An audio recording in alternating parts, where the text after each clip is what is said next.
네, 글로벌 인사이트 가보도록 하겠습니다. 글로벌 주식시장의 주요 이슈를 심층적으로 분석해 드릴 거고요. 제 옆에 오늘 펠리즈 투자일리서치 김민수 대표 나와 있습니다. 어서 오세요, 대표님. 네, 안녕하십니까. 네. 저희가 이제 계속적으로 시시각각 미국과 중국이 이제 무역 전면전을 벌이는 과정에서 협상 과정은 진행되고 있지만 시장에 미치는 영향에 대해서 진단을 해드리고 있습니다. 그래야지 방향성도 나오니까요. 제일 또 중요한 종목이 화웨이가 아닐까 싶어요. 그런데 이 화웨이가 제재 명단에 이름 올린 이후에 첫 분기 실적 냈는데 매출은 어느 정도 좀 감소됐지만 그럼에도 불구하고 점점점들이 있는 것 같아서 그렇죠. 좀 분석을 해봐야 될 것 같습니다. 어떻게 보세요? 네, 일단 화웨이 하게 되면은 글로벌 스마트폰 시장 쪽에서 1, 2년 사이에 시장 점유율 2위까지 올라올 정도로 중국에 대한 위상을 한껏 보여줬던 대표 주자라고 봐야 되겠죠. 그런데 미국과의 무역 협상이 이어지는 가운데 화웨이에 대해서 미국 안보를 위협한다라고 하는 쪽에서 제재가 들어가는 상황들이었고요. 그러다 보니까 5월 달부터 블랙리스트에 들어가기 시작하면서 가장 중요한 게 이제 인텔이라든가 퀄컴, 또 이제 브로드컴, 구글, 마이크로소프트 전반적으로 미국의 대형 IT 기업들이 관련된 반도체나 그리고 칩 그리고 소프트웨어를 공급 못하게 하는 어떤 구매 제한을 두는 상황이 나오다 보니까 당연히 타격을 받았을 걸로 생각을 했는데 의외로 실적은 이번에 양호했습니다. 3분기 누적 매출액까지 보게 되면은 화면을 보셨을 때 거의 그렇게 크게 영향을 안 받았을 정도로 지금 현재 6,100억 위안대를 보여주고 있고요. 한 작년 동기 대비 24% 이상 올라오는 수치를 보여주면서 올해 이 정도 수치라고 하게 되면 작년도 매출은 뛰어넘을 걸로 보여주면서 여전히 성장하고 있다라는 관점으로 나오고 있는 흐름들로 기대가 되고 있고요. 게다가 순이익률이 한 8.7%대까지 나오다 보니까 IT 기업들 쪽에서 물론 어느 정도 영업이익률과 관련된 부분들이 눈높이에 맞지는 않는다고 하더라도 여전히 유지되고 있다라는 관점으로 보여지고 있고요.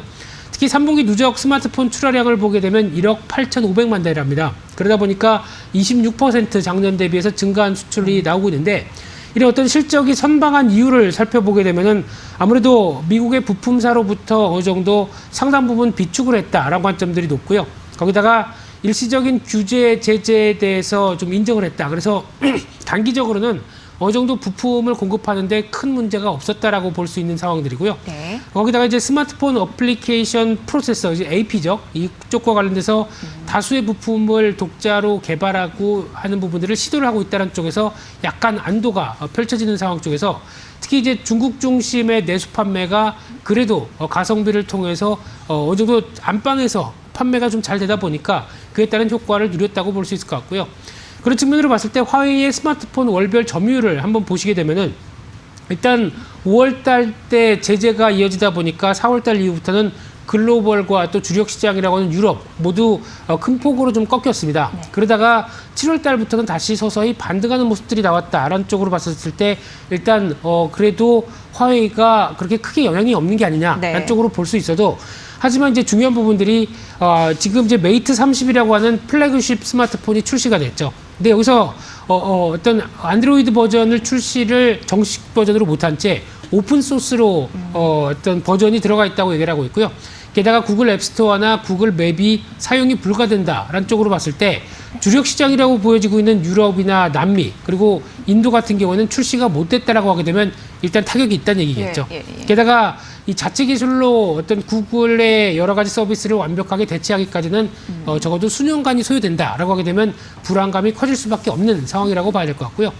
따라서 2019년, 그러니까 올해 2분기 글로벌 스마트폰 판매량을 어떤 기준으로 봐서 보게 되면은 일단 삼성전자가 작년에 이어서 올해도 일단 1위는 유지를 할 걸로 보여지고 있는데 2분기까지 한 20%대 약간 늘어나는 정도인데 화웨이 같은 경우도 소폭 같이 늘어나는 상황들이죠. 그래서 아직 이런 데이터 쪽으로 봤었을 때는 2분기까지는 일단 아직까지 그렇게 크게 변함이 없었다고 보여지고 있는데 하지만 2분기 이후에 이제 3분기부터 나오는 여러 가지 제재와 함께 이어지는 변화라고 봤었을 때는 아무래도 영향을 끼칠 수밖에 없겠다라고 바라보면서 아무래도 삼성전자에 대한 오히려 상대적인 기회 요인들이 높겠다라고 바라보고 있는데 특히 대표적으로 화웨이가 강점을 보였던 유럽 시장의 동향을 한번 보시게 되면요. 유럽의 스마트폰 시장의 점유율 변화를 봤었을 때 일단 삼성이 작년 2분기에 한 33%를 보여줬다가 이번 2분기에 40%대까지 많이 올라갔습니다. 근데 반대로 화웨이 같은 경우는 23%대에서 20%대까지 꺾이는 모습들이고요. 예. 살짝 샤오미가 살짝 올라오는 모습들인데 아직 그렇게 큰 점유율에 의미는 없다라고 보게 되면은 오히려 애플이 한 자리 숫자라는 게 좀 더 의아한 수치라고 봐야 될 것 같고요.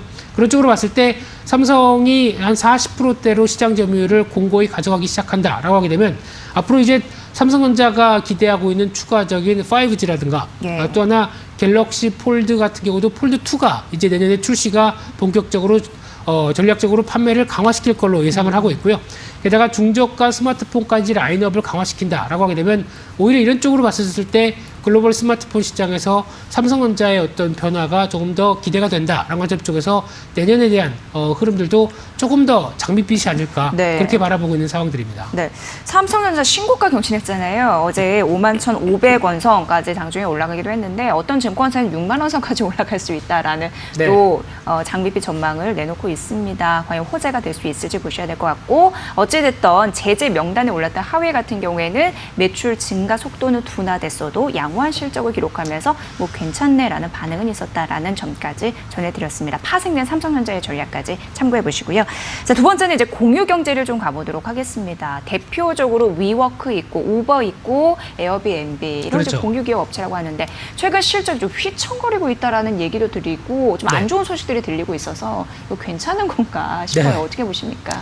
네, 일단 네. 보통 이제 스타트업이라고 하죠. 네. 그래서 어떤 벤처기업 스타트업들이 네. 상장을 하게 되면 IPO가 진행되면서 상당히 기대감이 높아지게 마련입니다. 그런 관점인데 오히려 상장하고 나게 되면 성장성이나 수익성에 대해서 여러 가지 의문이 들어오다 보니까 이 관련된 모든 어떤 지금 최근에 상장되는 대표적인 신산업이다라고 하는 네, 쪽은 네. 공유 경제와 관련된 쪽의 산업들이겠죠.